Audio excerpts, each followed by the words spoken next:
नमस्कार दोस्तों, Neeraj Gupta online classes में आप सभी का स्वागत है। भारत के संवैधानिक विकास पर हमारी चर्चा लगातार जारी है और उसी क्रम में आज हम बात करेंगे भारत के संवैधानिक विकास के पार्ट थर्ड पर। भारत के संवैधानिक विकास के पार्ट थर्ड पर हम बात करेंगे और इसी के अंतर्गत हम बात करते हैं आज भारत शासन अधिनियम, भारत शासन अधिनियम 1909। भारत शासन अधिनियम 1909 इसे ही कहा जाता है मार्ले मिंटो सुधार अधिनियम। मार्ले मिंटो सुधार अधिनियम, मार्ले मिंटो सुधार अधिनियम।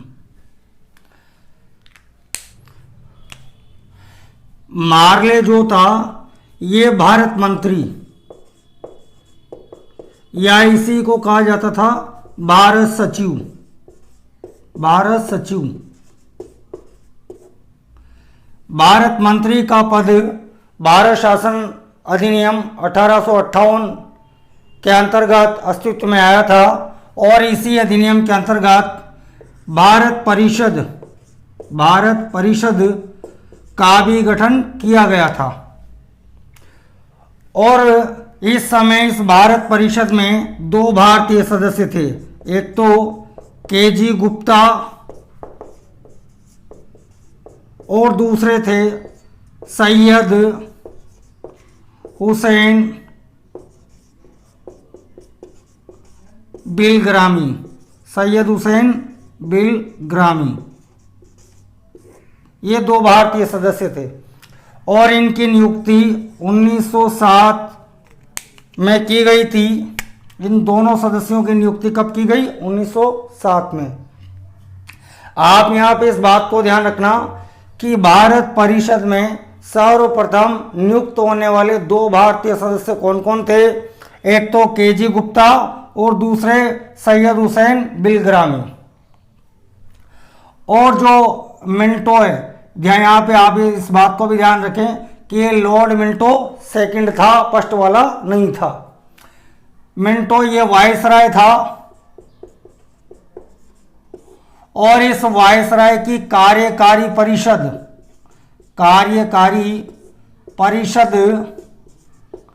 में नियुक्त होने वाले प्रथम भारतीय थे एस.पी. सिन्हा, सत्येंद्र प्रसन्न सिन्हा।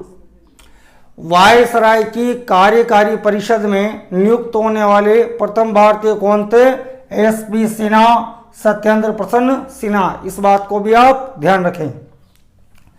और भारत शासन अधिनियम 1909 यह अधिनियम अरुंडेल समिति की सिफारिशों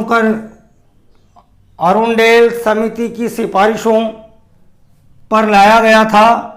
अरुंडेल समिति का गठन ब्रिटिश सरकार के द्वारा किया गया था।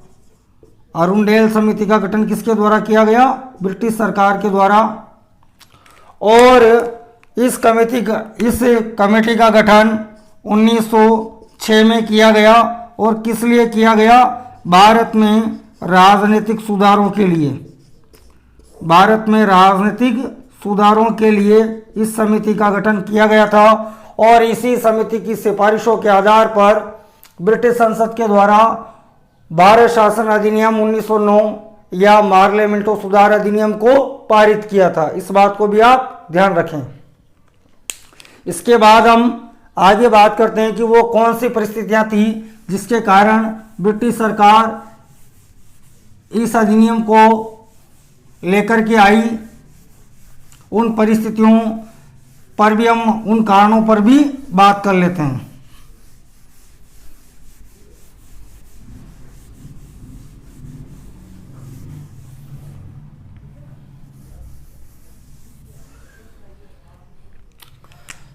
तो कारण कौन से थे? सबसे पहला कारण था 1892 का अधिनियम। 1892 का अधिनियम कांग्रेसी नेताओं को संतुष्ट नहीं कर पाया।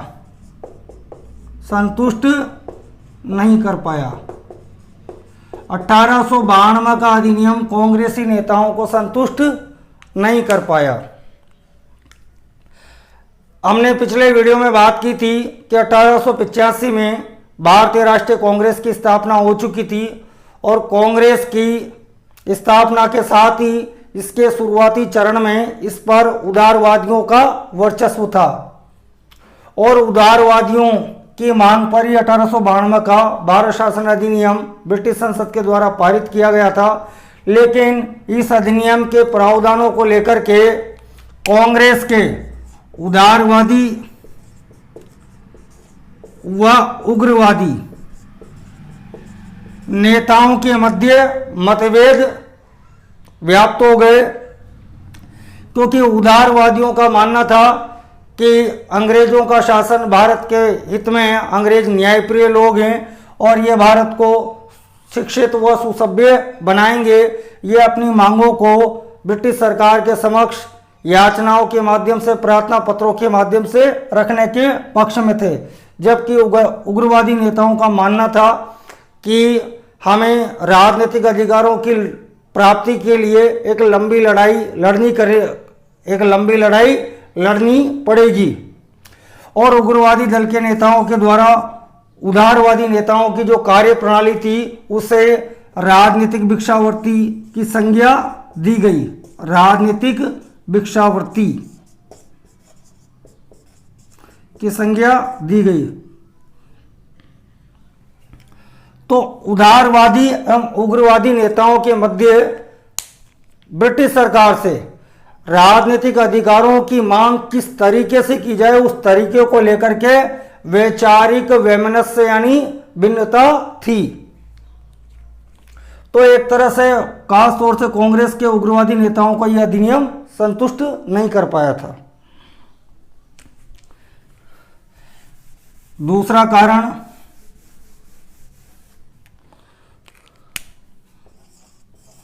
लॉर्ड कर्जन के भारत विरोधी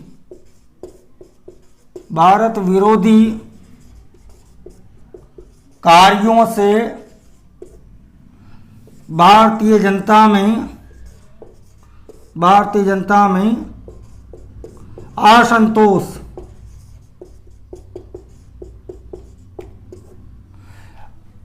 अब लॉर्ड कर्जन ने भारत आगमनोपरांत यानी भारत आने के पश्चात जो सबसे बड़ा भारत विरोधी कार्य किया वो था भंग यानी बंगाल का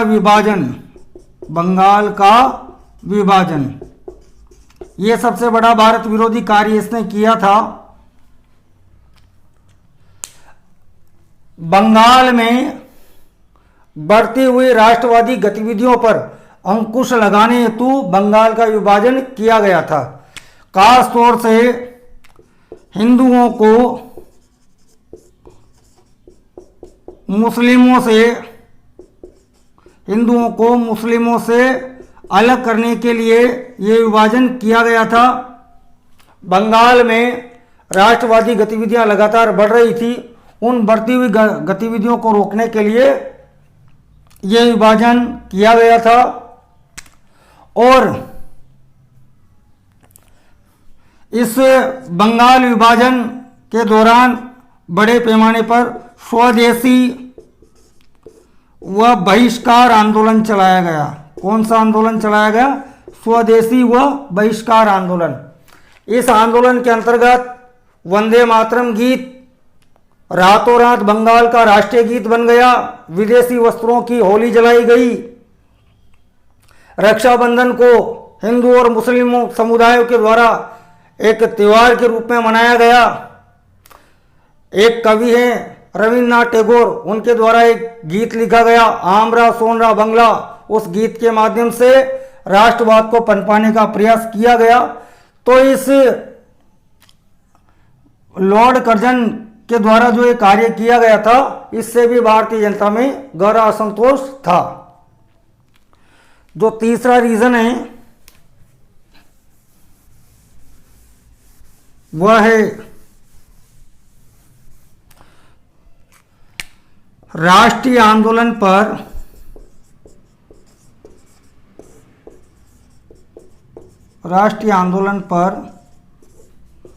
उग्रवादियों का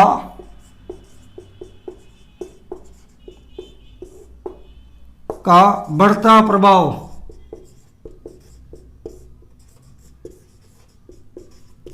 राष्ट्रीय आंदोलन पर उग्रवादियों का बढ़ता प्रभाव। अभी मैंने थोड़ी देर पहले बात की आपसे कि जो बंगाल विभाजन लॉर्ड कर्जन के द्वारा किया गया, तो बंगाल में एक तरह से स्वदेशी व बहिष्कार आंदोलन बड़े पैमाने पर चलाया गया। हालांकि नरमपंथी नेताओं के द्वारा इस आंदोलन को उतना प्राश्रय नहीं दिया गया जितना उन्हें देना चाहिए था, लेकिन उग्रवादी दल के जो नेता थे उन्होंने इस आंदोलन में बढ़ चढ़कर हिस्सा लिया। समाचार पत्र एवं पत्रिकाओं के माध्यम से जनता के बीच जाकर के जनता को जागृत करने का प्रयास किया गया। भारत की जनता में राष्ट्रवादी विचारों का प्रचार प्रसार किया गया।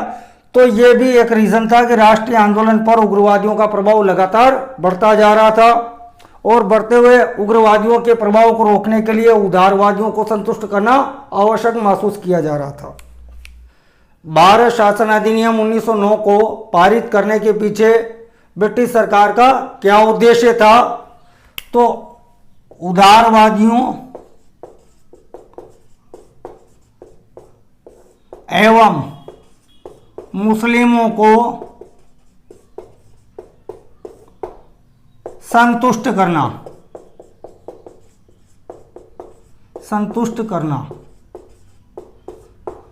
अभी अपन ने थोड़ी देर पहले बात की कि राष्ट्रीय आंदोलन पर उग्रवादियों का प्रभाव लगातार बढ़ता जा रहा था, तो उग्रवादियों के बढ़ते प्रभाव को कम करने के लिए उदारवादियों को संतुष्ट करना आवश्यक महसूस किया जा रहा था। खास तौर से उदारवादियों एवं उग्रवादियों के मध्य 1905 के कांग्रेस अधिवेशन,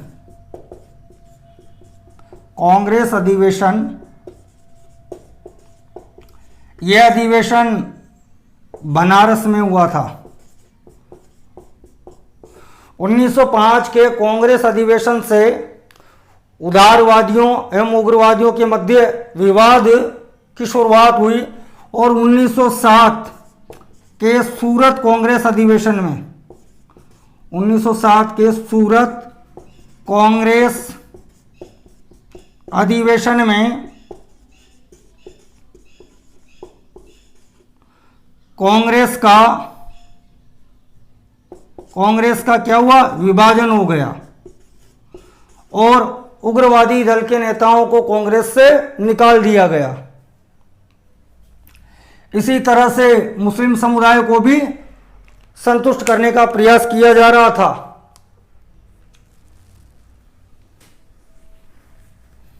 आप सभी जानते हैं कि 1906 में मुस्लिम लीग की स्थापना हुई थी, और मुस्लिम लीग के द्वारा बंगाल विभाजन का समर्थन किया गया था।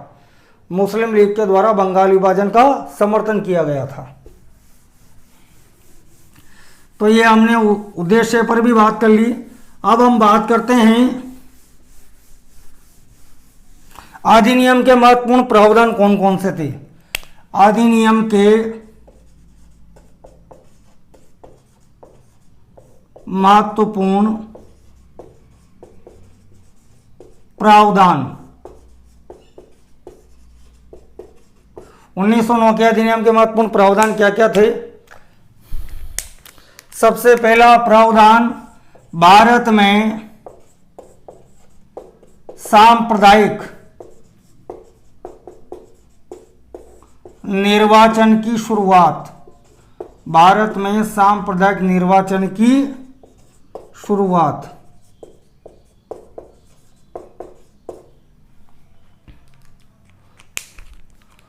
1909 के भारत शासन अधिनियम की सर्व प्रमुख विशेषता अगर कोई है तो वह है भारत में सांप्रदायिक निर्वाचन की शुरुआत। किस किस को प्रत्यक्ष से प्रतिनिधित्व दिया गया? मुस्लिम, व्यापारी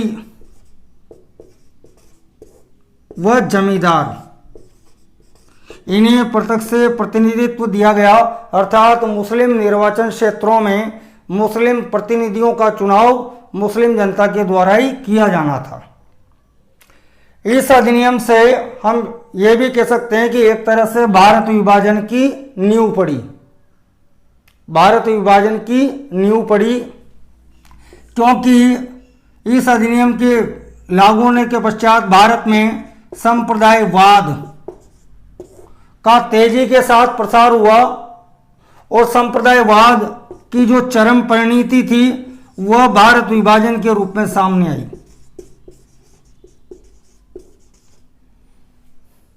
1909 के भारत शासन अधिनियम में भारत विभाजन के बीज निहित थे। दूसरा महत्वपूर्ण प्रावधान,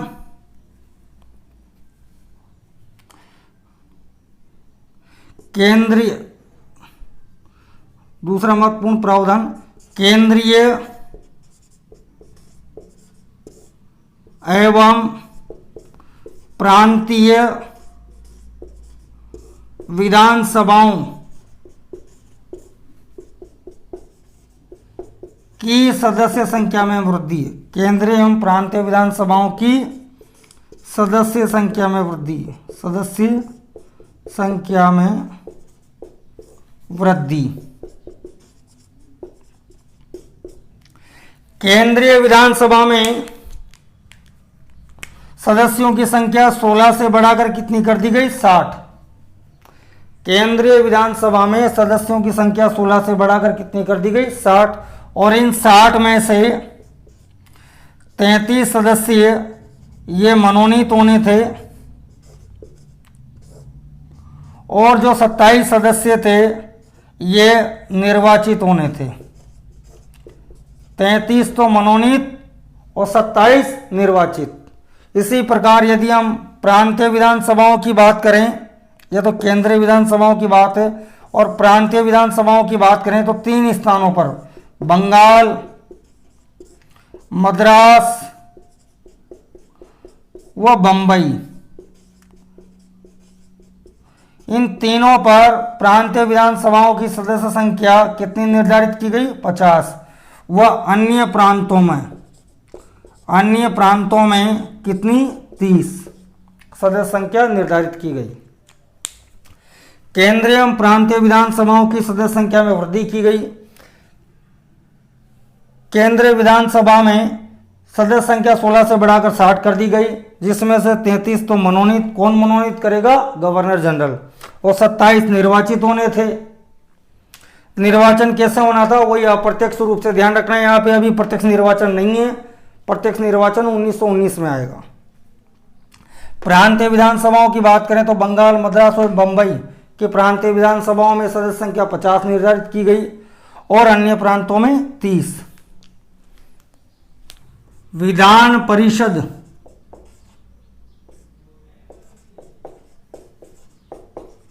के